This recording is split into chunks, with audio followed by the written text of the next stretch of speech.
ناظرین، آپ نے آسمان پر ہوائی جہاز کو اڑتے دیکھا ہوگا جو اپنے پیچھے ایک سفید لکیر چھوڑ دیتا ہے۔ ان لکیروں کو کنٹریلز کہا جاتا ہے۔ دراصل جب کسی انجن میں کسی قسم کا ایندھن جلتا ہے تو دو چیزیں فاسد مادوں کی صورت میں پیدا ہوتی ہیں، ایک کاربن ڈائی آکسائیڈ اور دوسرے پانی کے بخارات۔ جہاز کے انجن میں بھی یہ پانی کے بخارات اور کاربن ڈائی آکسائیڈ پیدا ہوتی ہے جو جہاز اپنے انجن سے باہر خارج کر دیتا ہے۔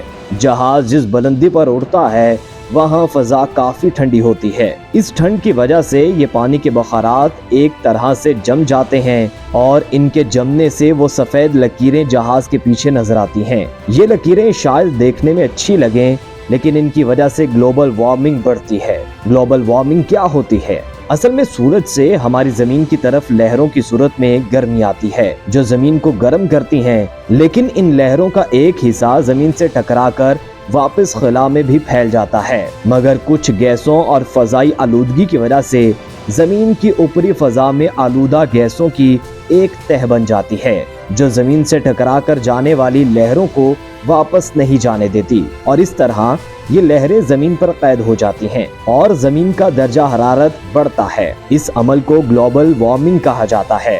اس درجہ حرارت کو بڑھنے سے مختلف مسائل آتے ہیں جیسے گلیشیئرز کا پگھلنا، سیلاب اور موسمی آفات وغیرہ۔ ان لکیروں میں موجود جمے والے پانی کے بخارات بھی گلوبل وارمنگ کی وجہ سے بننے والی اس تہہ کا حصہ بن جاتے ہیں اور اس طرح یہ بھی گلوبل وارمنگ کی ایک وجہ ہے۔ بلکہ گلوبل وارمنگ کے حوالے سے یہ کاربن ڈائی آکسائیڈ سے تقریباً 4 گنا زیادہ خطرناک ہیں۔ اس وقت یہ ایویشن کی آلودگی کا ایک بڑا ذریعہ ہے۔ جہازوں سے کاربن ڈائی آکسائیڈ کا خروج کم کرنے کے لیے تو مختلف طریقے اپنائے گئے، مگر ان بخارات کے کنٹریلز کے لیے کوئی کامیاب عملی طریقہ سامنے نہیں آیا۔ مگر پھر پاکستان کی خاتون aeronautical engineer doctor Sara Qureshi نے ایسا انجن بنایا جو نہ صرف ان پانی کے بخارات کو باہر جا کر کنٹریلز بنانے سے روکے گا بلکہ اسے اندر ہی محفوظ رکھے گا، بلکہ ان محفوظ شدہ پانی کے بخارات کو بارش برسانے کے لیے بھی استعمال کیا جا سکے گا، یعنی ایک تیر سے 2 شکار۔ ڈاکٹر سارہ قریشی کے کارنامے کے بارے میں 1 مہینہ پہلے پتہ لگا۔ ایک امتحان میں ان کے حوالے سے سوال دیکھ کر سارہ قریشی کی اس کامیابی کا کریڈٹ ان کے والد کو بھی جاتا ہے جو خود ایک فزسٹ ہیں، اور دونوں باپ بیٹی نے مل کر ایک کمپنی بھی بنا لی ہے جس سے وہ اپنی ایجاد کو دنیا میں پہنچا رہے ہیں۔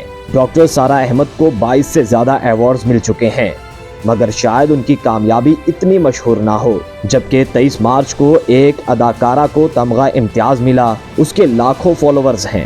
ہمیں اس اداکارہ سے بھی مسئلہ نہیں، لیکن ہمارے خیال میں ڈاکٹر سارہ قریشی جیسی خاتون ہمارے ملک کی خواتین کی قابلیت کی زیادہ اچھی عکاسی کرتی ہیں۔